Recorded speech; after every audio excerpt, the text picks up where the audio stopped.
ನಮಸ್ಕಾರ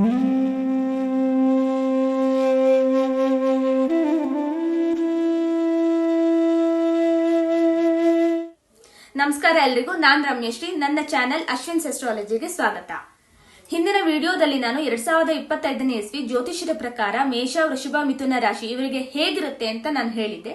ಈ ವಿಡಿಯೋದಲ್ಲಿ ನಾನು ಕರ್ಕಾಟಕ, ಸಿಂಹ, ಕನ್ಯಾ ರಾಶಿಯವರಿಗೆ ಜ್ಯೋತಿಷ್ಯದ ಫಲಾನುಫಲಗಳನ್ನ ನಾನು ಹೇಳಲಿಕ್ಕೆ ಬಯಸ್ತೀನಿ. ಮೊದಲಿಗೆ ನಾವು ತಗೊಳ್ಳೋಣ ಕರ್ಕಾಟಕ ರಾಶಿಯನ್ನ. ಕರ್ಕಾಟಕ ರಾಶಿಯವರಿಗೆ ಈ ವರ್ಷ ಸ್ವಲ್ಪ ಮಿಕ್ಸ್ಡ್ ರಿಸಲ್ಟ್ಸ್ ಅಥವಾ ಸಾಧಾರಣವಾದಂತಹ ಫಲಗಳು ಅವರಿಗೆ ಸಿಗುತ್ತೆ ಅಂತ ನಾವು ಹೇಳ್ಬೋದು. ಯಾಕೆ ಅಂತ ಹೇಳಿದ್ರೆ ಅವರಿಗೆ 2-8ರಲ್ಲಿ ರಾಹುಕೇತುವಿನ ಸಂಚಾರ ಆಗುತ್ತೆ, 9ರಲ್ಲಿ ಶನಿಯ ಸಂಚಾರ ಆಗುತ್ತೆ, ಸಪ್ತಮಾಧಿಪತಿ ಅಷ್ಟಮಾಧಿಪತಿಯಾಗಿ ಕ್ರೂರ ಗ್ರಹವಾದ ಶನಿಯ ಸಂಚಾರ ಭಾಗ್ಯದ ಮೇಲಾಗುತ್ತೆ, ಹಾಗೂ ಭಾಗ್ಯಾಧಿಪತಿಯಾದ ಗುರು ಅವರಿಗೆ 12ನೇ ಮನೆಗೆ ವ್ಯಯಸ್ಥಾನಕ್ಕೆ ಹೋಗೋದ್ರಿಂದ ಸಾಕಷ್ಟು ಬದಲಾವಣೆಗಳಾಗುತ್ತೆ. ಹಾಗೂ ವಿಶೇಷವಾದ ಪ್ರಭಾವವನ್ನು ಅವರ ಆರೋಗ್ಯದ ಮೇಲೆ ಹಾಗೂ ಅವರ ಸಂಬಂಧಗಳಲ್ಲಿ ಮತ್ತು ಶಿಕ್ಷಣ ಹಾಗೂ ವೃತ್ತಿ ಜೀವನದಲ್ಲಿಯೂ ಸಹ ಬೀರುತ್ತೆ. ಹಾಗೂ ಕೆಲವು ಉನ್ನತ ಅವಕಾಶಗಳನ್ನು ಸಹ ಕೊಟ್ಟು ಹೋಗುತ್ತೆ ಈ ಸತಿ. ಸೊ ಈ 2025ನೇ ಇಸ್ವಿನಲ್ಲಿ ಆರೋಗ್ಯದ ಪ್ರಕಾರ ಅವರಿಗೆ ಹೇಗಿದೆ ಅಂತ ನೋಡೋಣ ಬನ್ನಿ. ಸೊ ಆರೋಗ್ಯ ದೃಷ್ಟಿಕೋನದಿಂದ ನೋಡ್ಲಿಕ್ಕೆ ಹೋದ್ರೆ ಮಾರ್ಚ್ ಇಂದ ಮೇ ವರೆಗೂ ಅವರಿಗೆ ಅಂತಹ ಒಳ್ಳೆ ಆರೋಗ್ಯ ಇರುವಂತೆ ಕಾಣಿಸ್ತಾ ಇಲ್ಲ. ಜ್ವರ ಮತ್ತು ಅಥವಾ ಅದರ ಸಂಬಂಧಿತ ಕಾಯಿಲೆಗಳು ಅಥವಾ ಅವರಿಗೆ ಅಜೀರ್ಣ ಸಮಸ್ಯೆಗಳು ಅಥವಾ ಯಾವುದೇ ಹೊಟ್ಟೆ ಭಾಗದಲ್ಲಿ ಯಾವುದೇ ತರದ ಒಂದು ರೋಗ ಬರೋದು ಅಥವಾ ಅದರ ಸಮಸ್ಯೆಗಳು, ಈ ಎಲ್ಲಾ ಸಮಸ್ಯೆಗಳ ಮಧ್ಯೆಯೂ ಅವರಿಗೆ ಗುರುವಿನ ದೃಷ್ಟಿ ಚೆನ್ನಾಗಿರೋದ್ರಿಂದ, 11ನೇ ಮನೆಯಲ್ಲಿ ಇರೋದ್ರಿಂದ ಅವರಿಗೆ ಒಳ್ಳೆಯ ಒಂದು ವೈದ್ಯಕೀಯ ಸಲಹೆ ಸಿಗುತ್ತೆ ಹಾಗೂ ಒಳ್ಳೆ ನುರಿತ ವೈದ್ಯರ ಒಂದು ಕೇರ್ ಅಂಡ್ ಇದು ಸಿಗೋದ್ರಿಂದ ಅವರಿಗೆ ಖಂಡಿತ ಯಾವುದೇ ತರಹದ ಒಂದು ಸಮಸ್ಯೆ ಬಂದ್ರೂ ಅದು ಆದಷ್ಟು ಉಲ್ಬಣವಾಗೋದಿಲ್ಲ. ಮತ್ತು ಮೇ ತಿಂಗಳ ನಂತರ ಗುರು 12ನೇ ಮನೆಗೆ ಹೋದಾಗ 6ನೇ ಮನೆಗೆ ದೃಷ್ಟಿ ಹಾಕೋದ್ರಿಂದ ಸೊ ಅವರಿಗೆ ಆರೋಗ್ಯ ಸ್ಥಿತಿಯಲ್ಲಿ ಗಮನಾರ್ಹವಾದ ಸುಧಾರಣೆ ಕೂಡ ಕಂಡು ಬರುತ್ತೆ. ಆಗ ಅವರು ತಮ್ಮ ಊಟ ತಿಂಡಿ ವಿಷಯದಲ್ಲಿ ಬಹಳಷ್ಟು ಜಾಗೃತೆ ವಹಿಸಬೇಕು. ಏನನ್ ತಿಂತಾ ಇದ್ದೀರಾ, ಮತ್ತೆ ಒಂದು ರೊಟೀನ್ ಫಾಲೋ ಮಾಡಬೇಕು. ಯಾವ್ದೋ ಟೈಮಿಗೆ ಊಟ ಮಾಡೋದು, ಯಾವ್ದೋ ಟೈಮಿಗೆ ತಿಂಡಿ ತಿನ್ನೋದು, ಇದನ್ನೆಲ್ಲ ಸ್ವಲ್ಪ ಮಾಡ್ತಿದ್ರೆ ನಿಲ್ಲಿಸಬೇಕು. ಮತ್ತೆ ಒಂದು ಡಿಸಿಪ್ಲಿನ್ ಫಾಲೋ ಮಾಡೋದು ಬಹಳ ಒಳ್ಳೇದು ಅಂತ ನಾ ಹೇಳಲಿಕ್ಕೆ ಇಷ್ಟಪಡ್ತೀನಿ. ಮುಂದೆ ಒಂದು ಶೈಕ್ಷಣಿಕ ಅವಕಾಶಗಳ ಬಗ್ಗೆ ಹೇಳಲಿಕ್ಕೆ ಹೋದ್ರೆ ವಿದ್ಯಾಭ್ಯಾಸದ ಬಗ್ಗೆ. ಸೊ ಕರ್ಕಾಟಕ ರಾಶಿಯವರ ವಿದ್ಯಾರ್ಥಿಗಳು ಏನಾದ್ರೂ ವಿದೇಶ ವ್ಯಾಸಂಗದ ಒಂದು ಅವಕಾಶಕ್ಕೆ ಅವರು ಕಾಯ್ತಾ ಇದ್ರೆ ಅಥವಾ ಅದಕ್ಕೋಸ್ಕರ ಒಂದು ತುಂಬಾ ಪ್ರಯತ್ನ ಪಡ್ತಾ ಇದ್ರೆ ಅವರಿಗೆ ಖಂಡಿತ ಈ ವಿದೇಶ ವ್ಯಾಸಂಗ ಅದಕ್ಕೆ ಅನುಕೂಲಕರವಾದ ಸಮಯ ಕೂಡ ಈಗಿದೆ ಮತ್ತು ಅದರ ಅವಕಾಶಗಳು ಸಹ ಲಭ್ಯವಾಗುತ್ತದೆ. ಸೊ ಯಶಸ್ಸಿಗೆ ಅವರು 200%, 300% ಪ್ರಯತ್ನವನ್ನು ಅವರು ಹಾಕ್ಲೇಬೇಕಾಗುತ್ತೆ. ಜೂನ್ 2025ರ ನಂತರ ಅವರಿಗೆ ಈ ತರ ಶೈಕ್ಷಣಿಕ ಅವಕಾಶಗಳು ನಾನು ಏನ್ ಹೇಳ್ತಾ ಇದ್ದೀನೋ ಅದೆಲ್ಲ ಖಂಡಿತ ಲಭ್ಯವಾಗುತ್ತೆ. ಇದೇ ದೇಶದಲ್ಲಿ ಸ್ನಾತಕೋತ್ತರ ಪದವಿಯನ್ನು ಪಡಿಬೇಕು ಅಂತಿದ್ರೆ ಆದ ಸ್ನಾತಕೋತ್ತರ ಶಿಕ್ಷಣ ಸಾಧ್ಯ ಇದೆ. ಗುರು ಮೇ ನಂತರ 12ನೇ ಮನೆಗೆ ಬಂದಾಗ 9ನೇ ಮನೆ ಅಧಿಪತಿಯಾಗಿ 12ನೇ ಮನೆಗೆ ಬರೋದ್ರಿಂದ ಸ್ನಾತಕೋತ್ತರ ಒಂದು ಶಿಕ್ಷಣಕ್ಕೆ ಬಹಳಷ್ಟು ಅನುಕೂಲಕರವಾದ ಸಮಯ. ಬಟ್ ಆದ್ರೆ ಅದಕ್ಕೆ ನೀವು 200%, 300% ನೀವು ನಿಮ್ಮ ಪ್ರಯತ್ನವನ್ನ ಹಾಕಬೇಕಾಗುತ್ತೆ. ಅಷ್ಟು ಸುಲಭವಾಗಿ ನಿಮಗೆ ಸಿಗೋದಿಲ್ಲ. ಹಾಗಾಗಿ ನಿಮ್ಮ ಪ್ರಯತ್ನಗಳು ಎಷ್ಟು ಗಟ್ಟಿಯಾಗಿರುತ್ತೆ ಹಾಗೂ ಎಷ್ಟು ಜಾಸ್ತಿ ಇರುತ್ತೋ ಅದರ ಮೇಲೆ ನಿಮ್ಮ ಯಶಸ್ಸು ಕೂಡ ಡಿಪೆಂಡ್ ಆಗುತ್ತೆ. ಸೊ ಇಷ್ಟು ಬಂದು ಶೈಕ್ಷಣಿಕ ಅವಕಾಶಗಳ ಬಗ್ಗೆ, ವಿದ್ಯಾಭ್ಯಾಸದ ಬಗ್ಗೆ. ಮುಂದೆ ಬಂದು ವೃತ್ತಿ ಜೀವನದ ಬಗ್ಗೆ ನೋಡೋಣ ಬನ್ನಿ. ಸೊ ಕರ್ಕಾಟಕ ರಾಶಿಯವರಿಗೆ ವೃತ್ತಿ ಜೀವನದಲ್ಲಿ ಒಂದು ಅಭಿವೃದ್ಧಿಯ ಒಂದು ಪಥ ಖಂಡಿತ ಕಾಣಿಸ್ತಾ ಇದೆ. ಸೊ ಹೊಸ ವೃತ್ತಿ ಅವಕಾಶಗಳು ಅವರಿಗೆ ಖಂಡಿತ ಸಿಗುತ್ತೆ. ಆದ್ರೆ ಜುಲೈ 28ರಿಂದ ಸೆಪ್ಟೆಂಬರ್ 13ರ ಸಮಯದಲ್ಲಿ ಹಾಗೂ ಅಕ್ಟೋಬರ್ 27ರ ನಂತರ ಅವರು ಎಷ್ಟು ಕಷ್ಟಪಟ್ಟಿರ್ತಾರೋ ಅದಕ್ಕೆ ಒಳ್ಳೆಯ ಪ್ರಯತ್ನಗಳ ಫಲಿತಾಂಶವೂ ಕೂಡ ಸಿಗುತ್ತೆ. ಯಾಕಂದ್ರೆ ಆ ಸಮಯದಲ್ಲಿ ಅವರಿಗೆ ಯೋಗಕಾರಕ ಮಂಗಳ ಗ್ರಹ ಬಂದು 5ನೇ ಮನೆ ತನ್ನ ಸ್ವಂತ ಮನೆಯಲ್ಲೇ ಇರೋದ್ರಿಂದ ಹಾಗೂ ಶನಿಯ ಪ್ರಭಾವದಿಂದ ಅವರಿಗೆ ಹೆಚ್ಚಿನ ಪರಿಶ್ರಮವನ್ನು ಹಾಕಬೇಕಾಗುತ್ತೆ. ಅದೊಂದು ಮಾತ್ರ ಸಮಸ್ಯೆ. ಇಲ್ಲ ಅಂತ ಹೇಳಿದ್ರೆ ಅವರ ವೃತ್ತಿ ಜೀವನ ಖಂಡಿತ ತುಂಬಾ ಚೆನ್ನಾಗಿರುತ್ತೆ ಈ ವರ್ಷದಲ್ಲಿ. ಹಾಗೂ ಅವರು ಹೆಚ್ಚಿನ ಪರಿಶ್ರಮಗಳನ್ನು ಹಾಕಿದಷ್ಟು ಮಹತ್ತರವಾದ ಬದಲಾವಣೆಗಳು ಸಹ ಈ ವರ್ಷದಲ್ಲಿ ಆಗುತ್ತೆ. ಸೊ ಅಕ್ಟೋಬರ್ ವರೆಗೂ ಸ್ವಲ್ಪ ಕಷ್ಟ ಪಡಬೇಕಾಗುತ್ತೆ. ಮುಂದೆ ನಾವು ಈಗ ಆರ್ಥಿಕ ಸ್ಥಿತಿಯ ಬಗ್ಗೆ ನೋಡೋಣ. ಸೊ ಆರ್ಥಿಕ ಸ್ಥಿತಿಯಲ್ಲಿ ಸ್ವಲ್ಪ ಕಷ್ಟಗಳು ಇದೆ, ಯಾಕಂದ್ರೆ ರಾಹುಕೇತು 2 ಆಕ್ಸೆಸ್ ನಲ್ಲಿ ಬಂದಿರೋದ್ರಿಂದ, ಹಾಗೂ ನಿಮ್ಮ ಭಾಗ್ಯಕ್ಕೆ ಶನಿ ಬಂದಿರೋದ್ರಿಂದ, ಹಾಗೂ ನಿಮ್ಮ ಭಾಗ್ಯಾಧಿಪತಿ 12 ಮನೆಗೆ ಹೋಗಿರೋದ್ರಿಂದ, ಸೊ ಹಣವನ್ನ ಉಳಿಸುವ ಕಡೆ, ಉಳಿತಾಯದ ಕಡೆ ನೀವು ಸಾಕಷ್ಟು ಗಮನ ಹರಿಸಬೇಕಾಗತ್ತೆ. ನೀವು ಜುಲೈ 2025 ಶನಿ ವಕ್ರಿ ಆಗೋವರೆಗೂ ನೀವು ಸಾಕಷ್ಟು ತೊಂದರೆಗಳನ್ನ ಅನುಭವಿಸ್ತೀರಾ. ಶನಿ ವಕ್ರಿ ಆದ್ಮೇಲೆ ಅದೊಂಥರ ವಿಚಿತ್ರವಾದ ತೊಂದರೆಗಳಿರುತ್ತೆ. ಮತ್ತೆ ಅನವಶ್ಯಕವಾದ ವೆಚ್ಚಗಳು ನೀವೇನೇನ್ ಮಾಡ್ತೀರಾ ಅದನ್ನ ನಿಯಂತ್ರಿಸಬೇಕಾಗತ್ತೆ. ಜುಲೈ ನಂತರ ನಿಮ್ಮ ಆರ್ಥಿಕ ಸ್ಥಿತಿಯಲ್ಲಿ ಸ್ವಲ್ಪ ಸುಧಾರಣೆ ಇದೆ, ಯಾಕಂದ್ರೆ ಶನಿ ರಾಹು ಇಬ್ರು 8ನೇ ಮನೆಯಲ್ಲಿ ಮತ್ತು ಇಬ್ರು ಗ್ರಹಗಳು ಅದೇ ರಾಶಿಯ ಸ್ವಾಮಿ ಅಂತ ಹೇಳೋದ್ರಿಂದ, ಯಾಕಂದ್ರೆ ರಾಹು ಕೂಡ ಕುಂಭರಾಶಿಗೆ ಸ್ವಾಮಿ ಅಂತ ಹೇಳ್ತೀವಿ, ಹಾಗೂ ಶನಿಯನ್ನು ಸಹ. ಸೊ ಕೋರೂಲಿಂಗ್ ಪ್ಯಾಟರ್ನ್ ಇದೆ ಅಲ್ಲಿ. ಸೊ ಆಗ ಸ್ವಲ್ಪ ಮಟ್ಟಿಗೆ ಸುಧಾರಣೆ ಆಗ್ಬಹುದು, ಬಟ್ ಆದ್ರೂ 8ನೇ ಮನೆ ಆದ್ರಿಂದ ನಿಮ್ಗೆ ರಂಧ್ರ ಭಾವ ಆದ್ರಿಂದ ಸುಮ್ಮನೆ ಖರ್ಚು ಮಾಡುವಂತಹ ನಿಮ್ಮ ಪ್ರವೃತ್ತಿಯು ಸಹ ಬೆಳಿಬಹುದು. ಸೊ ಯಾವುದೇ ಖರ್ಚು ಮಾಡೋ ಮುಂಚೆ ನೀವು 24 ಗಂಟೆ ಕಾದು ಯೋಚಿಸಿ ಆಮೇಲೆ ಮಾಡೋದು ಬಹಳ ಒಳ್ಳೇದು ಅಂತ ನಾ ಹೇಳ್ತೀನಿ. ಯಾಕಂದ್ರೆ ಕರ್ಕಾಟಕ ರಾಶಿಯ ಚಂದ್ರನ ರಾಶಿಯೋದ್ರಿಂದ ಚಂಚಲ ಚಿತ್ತದವರವರು ಇದು ಬೇಕು ಪಟ್ಟನ್ ತಗೊಂಡ್ಬಿಡೋದು, ಅದು ಯೋಚನೆ ಮಾಡಲ್ಲ ಅವರು ಹಿಂದೆ ಮುಂದೆ ಯಾವುದು. ಸೊ ಅದನ್ನ ಅವರು ಅಳವಡಿಸ್ಕೋಬೇಕು. ಹಾಗೂ ವರ್ಷಾಂತ್ಯದವರೆಗೆ ಸಾಕಷ್ಟು ಈ ಹಣಕಾಸು ನಿರ್ವಹಣೆ ಬಗ್ಗೆ ಸ್ವಲ್ಪ ಎಚ್ಚರಿಕೆಯಿಂದಿದ್ರೆ ಒಳ್ಳೇದು. ಈಗ ವೈವಾಹಿಕ ಜೀವನ ಹಾಗೂ ಸಂಬಂಧಗಳ ಬಗ್ಗೆ ನೋಡೋಣ, ಹೇಗಿರುತ್ತೆ 2025 ಅಂತ. ಸೊ ಕರ್ಕಾಟಕ ರಾಶಿಯವರಿಗೆ ದೂರದ ಸಂಬಂಧಿಗಳಿಗೆ ಇದು ಅನುಕೂಲಕರವಾದ ಸಮಯ, ಯಾಕಂದ್ರೆ ಶನಿ 9ನೇ ಮನೆಯಲ್ಲಿರುತ್ತೆ. ಸೊ ನಿಮ್ಮ ದೂರ ಸಂಬಂಧಿಗಳ ಜೊತೆ ನಿಮಗೆ ಒಳ್ಳೆಯ ಒಂದು ಒಡನಾಟ ಇರುತ್ತೆ. ಆದ್ರೆ ವೃತ್ತಿಪರ ಕಾರಣಗಳಿಂದ ನೀವು ನಿಮ್ಮ ಸಂಗಾತಿಯಿಂದ ದೂರ ಇರಬೇಕಾಗುವಂತಹ ಸಾಧ್ಯತೆಗಳು ಸಿಗುತ್ತೆ. ನೀವು ನಿಮ್ಮ ವೃತ್ತಿಪರದ ಕಾರ್ಯಗಳಿಗೋಸ್ಕರ ನೀವು ದೂರದ ಸ್ಥಳಕ್ಕೆ ಪ್ರಯಾಣ ಮಾಡುವಂತಹ ಅಥವಾ ವಿದೇಶಕ್ಕೆ ಪ್ರಯಾಣ ಮಾಡುವಂತಹ ಸಂದರ್ಭಗಳು ಸಹ ಒದಗಿ ಬರಬಹುದು. ಮತ್ತೆ ಭಿನ್ನ ಸಂಸ್ಕೃತಿಯ ಅಥವಾ ಭಿನ್ನ ಆಚರಣೆಯ ಅಥವಾ ಭಿನ್ನ ಧರ್ಮದ ವ್ಯಕ್ತಿಯೊಂದಿಗೆ ನಿಮ್ಮ ಸಂಬಂಧವೂ ಕೂಡ ಸಾಧ್ಯತೆ ಇದೆ. ಯಾಕೆಂತ ಹೇಳಿದ್ರೆ ರಾಹು ಅಷ್ಟಮದಲ್ಲಿ ಬಂದು ಹಾಗೂ ಸಪ್ತಮಾಧಿಪತಿಯ ಜೊತೆ ಸಂಬಂಧವನ್ನ ಜುಲೈ ಹತ್ರ ಬೆರೆಸೋದ್ರಿಂದ, ಹಾಗೂ ಶನಿ ಕೂಡ 9ನೇ ಮನೆ ಜೊತೆ ಕನೆಕ್ಟೆಡ್ ಇರೋದ್ರಿಂದ, ಗುರು ವ್ಯಯ ಸ್ಥಾನದಲ್ಲಿರೋದ್ರಿಂದ, ಸೊ ಹಾಗಾಗಿ ಈ ಸಮಯದಲ್ಲಿ ಯಾರಿಗೆ ಕರ್ಕಾಟಕ ರಾಶಿಯವರಿಗೆ ಮದುವೆ ಆಗಿಲ್ವೋ ಅಥವಾ ಯಾವುದೇ ತರಹದ ವೈವಾಹಿಕ ಸಂಬಂಧದಲ್ಲಿ ಇಲ್ವೋ, ಅಂದ್ರೆ ಎಕ್ಸ್ಪೆಕ್ಟೆಡ್ ಸಹ ಇಲ್ವೋ, ಅವರಿಗೆ ಭಿನ್ನ ಧರ್ಮದ ಅಥವಾ ಭಿನ್ನ ಆಚರಣೆಯ ಭಿನ್ನ ಸಂಸ್ಕೃತಿಯ ವ್ಯಕ್ತಿಯೊಂದಿಗೆ ಸಂಬಂಧ ಬೆಳೆಸುವಂತಹ ಸಾಧ್ಯತೆಗಳಿದೆ. ಅದು ವೈವಾಹಿಕ ರೀತಿಯಲ್ಲಿ ಅಂತಲ್ಲ, ಒಂದು ಫ್ರೆಂಡ್ಲಿ ರೀತಿಯಲ್ಲೂ ಕೂಡ ಸಾಧ್ಯ ಇದೆ. ಒಂದು ಸ್ನೇಹಿತರ ಮೂಲಕನೂ ನಿಮಗೆ ಸಾಧ್ಯ ಇದೆ. ಅದರಿಂದ ನಿಮ್ಗೆ ಲಾಭ ಆಗುವುದು ಸಹ ಬಹಳ ಉಂಟು. ಸೊ ಅದು ಅಚಾನಕ್ ಆಗಿ ಬರ್ಬೋದು. And so that could be a sudden development ಅಂತಾರಲ್ಲ ಹಾಗೆ. ಸೊ ಇದು ಕಾಣಿಸ್ತಾ ಇದೆ. ಇಷ್ಟಾಗಿತ್ತು ಕರ್ಕಾಟಕ ರಾಶಿಯವರ ಭವಿಷ್ಯ 2025ನೇ ಇಸ್ವಿಗೆ. ಸೊ ಇದನ್ನ ನಾನು ಸಂಪೂರ್ಣವಾಗಿ ಒಂದು ಸಮಗ್ರ ನಿರ್ದೇಶನದ ರೀತಿಯಲ್ಲಿ ಹೇಳಿಕ್ ಹೋದ್ರೆ, ಹೊಸ ಪರಿಸ್ಥಿತಿಗಳಿಗೆ ಕರ್ಕಾಟಕ ರಾಶಿಯವರು ಹೊಂದಿಕೊಳ್ಳುವಂತಹ ಸ್ವಭಾವವನ್ನು ಬೆಳೆಸ್ಕೋಬೇಕು. ಹಾಗೂ ಪ್ರತಿಯೊಂದು ಕ್ಷೇತ್ರದಲ್ಲೂ 200% ಪ್ರಯತ್ನವನ್ನ ಮಾಡಲೇಬೇಕು. ನಿಮ್ಮ ಎಫರ್ಟ್ಸ್ ಎಷ್ಟು ಜಾಸ್ತಿ ಇರುತ್ತೋ ಅಷ್ಟೇ ಲೆವೆಲ್ ಆಫ್ ಸಕ್ಸಸ್, ಯಶಸ್ಸು ಕೂಡ ನಿಮಗೆ ಇರುತ್ತೆ. ಹಾಗೂ ಆರ್ಥಿಕ ಸ್ಥಿತಿಯ ಬಗ್ಗೆ ಸ್ವಲ್ಪ ಗಮನ ಇರಲಿ, ಮತ್ತೆ ಆದಷ್ಟು ಒಂದು ಅಚ್ಚುಕಟ್ಟು, ಒಂದು ಡಿಸಿಪ್ಲಿನ್ ಅನ್ನ ಒಂದು ಮೇಂಟೈನ್ ಮಾಡಿ ಅಲ್ಲಿ. ಮತ್ತು ನಿಮ್ಮ ವೃತ್ತಿ ಜೀವನದಲ್ಲೂ ಸಹ ನೀವು ಎದುರಾಗುವಂತಹ ಅವಕಾಶಗಳನ್ನ ನೀವು ತೊಂದರೆ ಅಂದುಕೊಳ್ಳದೆ ಅದನ್ನ ಒಂದು ಚಾಲೆಂಜ್, ಒಂದು ಸಾಧಿಸಿ ತೋರಿಸುವಂತಹ ಅವಕಾಶ ಅಂತ ತಿಳಿದುಕೊಂಡು ನೀವು ಅದರ ಕಡೆ ಮುನ್ನುಗ್ಗಿ ಹೋದ್ರೆ ನಿಮ್ಗೆ ಖಂಡಿತ ಯಶಸ್ಸು ಕಟ್ಟಿಟ್ಟ ಬುತ್ತಿ. ಹಾಗೂ ಆರೋಗ್ಯದ ಬಗ್ಗೆ ವೆರಿ ವೆರಿ ಇಂಪಾರ್ಟೆಂಟ್, ಬಹಳವಾಗಿ ಮುಖ್ಯ. ಆರೋಗ್ಯದ ಬಗ್ಗೆ ಸಾಕಷ್ಟು ಗಮನ ಕೊಡಿ ನೀವು. ಸೊ ಈ 5 ಸ್ಥಿತಿಗಳ ಬಗ್ಗೆ ನೀವು ಈ ರೀತಿ ಒಂದು ಒಳ್ಳೆ ಕಂಟ್ರೋಲ್ ಇಟ್ಕೊಂಡ್ರೆ ನಿಮಗೆ ಖಂಡಿತ 2025ರಲ್ಲಿ ಏನು ಸಂಭಾವ್ಯ ಬೆಳವಣಿಗೆಗಳಿದೆಯೋ ಅದು ಖಂಡಿತ ಒಳ್ಳೆಯ ರೀತಿಯಲ್ಲಿ ಆಗುತ್ತೆ. ಮತ್ತೆ ಅದು ನಿಮ್ಮ ಭವಿಷ್ಯವನ್ನು ಸಹ ಒಂದು ಅಚ್ಚುಕಟ್ಟಾಗಿ ರೂಪಿಸುತ್ತೆ ಸಹ. ಮತ್ತು ವೈಯಕ್ತಿಕ ಅನುಭವಗಳು ನಿಮ್ಮ ಏನು ಜನ್ಮ ಕುಂಡ್ಲಿಯಲ್ಲಿ ಇರುವಂತಹ ನಿರ್ದಿಷ್ಟ ಗ್ರಹಸ್ಥಾನಗಳಕ್ಕೆ ಅವಲಂಬಿತವಾಗಿ ಅದು ಬದಲಾಗಬಹುದು. ಸೊ ನಿಮ್ಮ ದಶಾ ಅಂತರ್ದಶಾ ಸಹ ಇದರಲ್ಲಿ ಪ್ರಾಮುಖ್ಯತೆ ವಹಿಸು. ಮುಂದೆ ಸಿಂಹರಾಶಿಯ ಬಗ್ಗೆ ನೋಡೋಣ ಬನ್ನಿ. ಸೊ ಸಿಂಹರಾಶಿಯ ಜಾತಕರಿಗೆ ಈ ವರ್ಷ ಆರೋಗ್ಯದ ವಿಷಯದಲ್ಲಿ ವಿಶೇಷವಾದ ಗಮನದ ಅಗತ್ಯವಿದೆ. ಹಾಗೂ ಅಸ್ತಿತ್ವದಲ್ಲಿರುವಂತಹ ಆರೋಗ್ಯ ಸಮಸ್ಯೆಗಳು ಮತ್ತು ನಿಮ್ಮ ದೀರ್ಘಕಾಲಿಕ ರೋಗಗಳು ಇವೆಲ್ಲ ಸಹ ಸೇರಿ ನಿಮಗೆ ತೊಂದರೆ ಕೊಡಬಹುದು. ಸೊ ಮಾರ್ಚ್ ಇಂದ ಮೇ ನಡುವೆ ನಿಮಗೆ ತುರ್ತು ಶಸ್ತ್ರಚಿಕಿತ್ಸೆ ಆಗುವಂತಹ ಸಾಧ್ಯತೆ ಸಹ ಇದೆ. ಯಾಕೆಂತ ಹೇಳಿದ್ರೆ ಕೇತುವೆ ನಿಮ್ಮ ರಾಶಿ ಮೇಲೆ ಬರೋದ್ರಿಂದ ಅದು 1-2 ತಿಂಗಳು ಮುಂಚೆನೆ ನಿಮ್ಗೆ ಪ್ರಭಾವ ಬೀರಬಹುದು. ಮತ್ತೆ ನಿಮ್ಮ ಅಷ್ಟಮ ಸ್ಥಾನದಲ್ಲಿ 6 ಗ್ರಹಗಳು ಸೇರೋದ್ರಿಂದ ಈ 6 ಗ್ರಹಗಳ ಕೂಟ ಸಹ ನಿಮ್ಮ ಆರೋಗ್ಯದ ಮೇಲೆ ಬಹಳಷ್ಟು ಪರಿಣಾಮ ಬೀರಲಿದೆ.